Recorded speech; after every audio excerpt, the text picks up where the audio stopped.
There are two simple path tools available to us in Lightwave.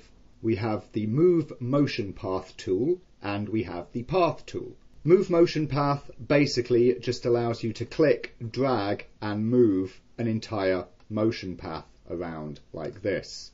All of the keys are being, offset equally.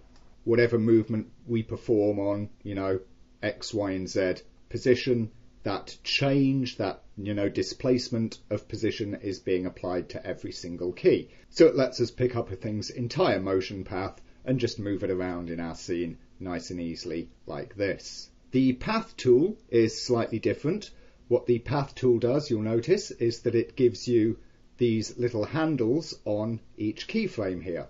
Notice of course that they only appear at the points on the path where there are keys, not at any of the tweens. You can consequently grab and then move those around like that to just change the keyframe positions on the path. This is essentially little different than just, jumping to each keyframe for your item and then moving the item itself. The advantage of the Path tool is that there's no need to go jumping through the different keyframes, shuttling around your timeline to actually make these positional changes.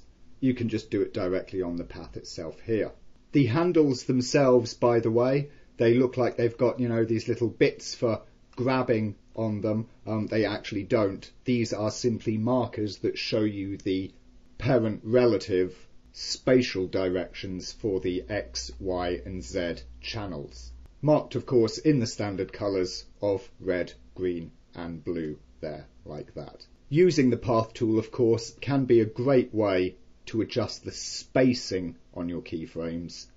So as we see the little spacing adjustments there on our individual interpolated points in time, our interpolated frames, we can easily get a nice visual reference as we just tweak that spacing by, of course, tweaking the motion path.